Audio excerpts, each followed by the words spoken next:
دلی کی باولیاں۔ دوستوں، آپ دیکھ رہے ہیں چینل گلدستہ معلومات۔ آج میں آپ کو دلی کی باولیوں کے بارے میں بتاؤں گا۔ باولی، جسے انگریزی میں اسٹیپ ویل کہتے ہیں اور اردو میں سیڑھی والے کنویں کو باولی کہا جاتا ہے۔ باولی اگرچہ قدیم زمانے میں خوب تعمیر کی جاتی تھیں اور اب ان کا رواج باقی نہیں رہا، تاہم چند باولیاں اب بھی باقی ہیں۔ باولی دراصل ایک بڑا کنواں ہوتا ہے جس میں پانی کی سطح تک سیڑھیوں کے ذریعے پہنچا جا سکتا ہے۔ اس میں ارد گرد راہداریاں اور کمرے بنے ہوتے ہیں جو شدید گرمی میں بھی بہت ٹھنڈے رہتے ہیں۔ کبھی عمرہ وہاں اپنے دفتر چلاتے اور محفلیں سجاتے۔ یوں وہ تپتی دوپہر میں ٹھنڈے پانی کے پہلو میں بیٹھ کر سکون سے اپنا دن گزار دیتے تھے۔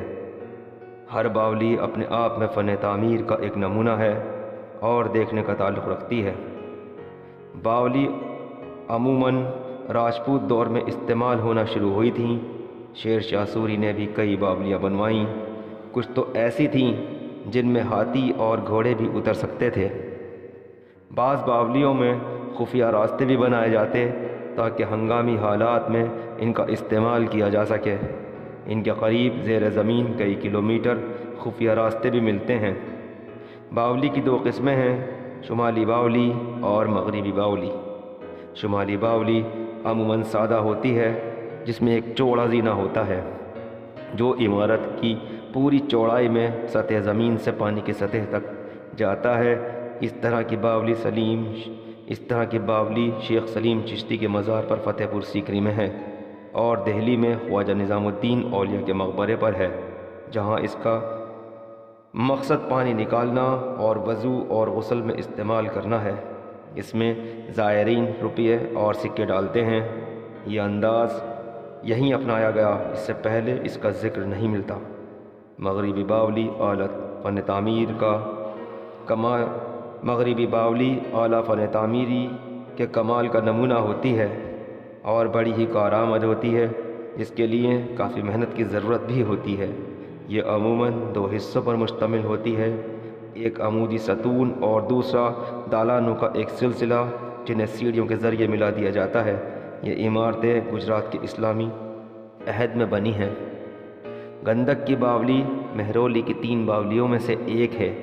مقام مہرولی میں یہ 3 باولیاں دہلی کے جنوب مغربی ضلع میں واقع ہیں۔ قدیم مینار کے قریب ہندوستان کے آثار قدیمہ کے سروے کے زیر اہتمام آثار قدیمہ والے پارک میں 2 گندک کی باولی اور راجو کی باولی ہے۔ گندک کی باولی جو ادم خان کے مقبرے کے جنوب میں آثار قدیمہ کے پارک کی ایک حد پر ہے۔ راجو کی باولی اس باولی سے 200 میٹر دور ہے۔ اننگل باولی یوگ مایا سے 100 کلومیٹر کے مغرب میں ایک محلے کے پیچھے اور آثار قدیمہ پارک احاطے کے باہر ایک جنگل میں ہے۔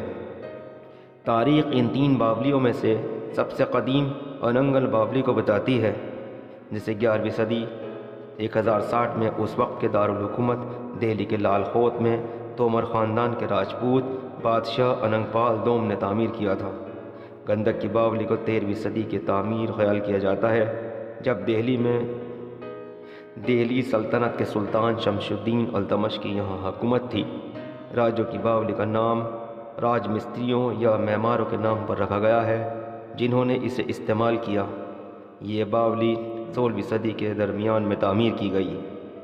ہندی میں باولی پاگل عورت کو کہا جاتا ہے، لیکن اردو میں باولی ایک ایسے لمبے چوڑے کنویں کو کہا جاتا ہے جس میں سیڑھیاں بنی ہوتی ہیں۔ باولی کی تعریف انتہائی قدیم ہے۔ ماضی میں باولی مذہبی تالابوں کو کہا جاتا تھا، لیکن تاریخ کے برگردانی کی جائے تو 6 صدی سے باولیوں کا وجود ملتا ہے۔ بر صغیر کے جن علاقوں میں خشک سالی کا موسم ملتا ہے، وہاں ان کی بہتات ہوتی ہے۔ وسیع تر پانی کے ذخائر کے لیے عمومی طور پر تاریخی عمارتوں کے احاطے میں یہ باولیاں ضرور ملتی ہیں۔ کبھی رات کے کاموں کو سر انجام دینے کے لیے پانی کے ان ذخیروں کو تعمیری کاموں میں بھی استعمال کیا جاتا تھا۔ بعد میں پھر یہ تفریح اور آرام گاہ کے طور پر مستقل موجود رہنے لگیں۔ جس وقت تغلق آباد کا قلعہ تعمیر ہو رہا تھا، اس وقت حضرت نظام الدین اولیاء نے عوام الناس کے لیے باولی بنانے کا حکم دیا۔ بادشاہ نے اس کی تعمیر میں رخند پیدا کیا اور رات میں کام نہ ہوا۔ اس نے دکانداروں کو حکم جاری کر دیا کہ خانقاہ کا تیل بند کر دیا جائے۔ روایات میں ہے کہ حضرت نظام الدین نے باولی کے پانی کو چراغ میں ڈال کر جلانے کے لیے نصیر الدین سے کہا تو چراغ روشن ہو گیا اور نصیر الدین چراغ دہلوی کے نام سے مشہور ہوئے۔ اسی کے ساتھ میں آپ کا دوست محمد ناصر اب آپ سے اپنے چینل گلدستہ معلومات کے ساتھ اجازت چاہتا ہوں۔ ویڈیو پسند آئی ہو تو اسے لائک کریں، شیئر کریں، سبسکرائب کریں، کمنٹ کریں۔ شکریہ، اللہ حافظ۔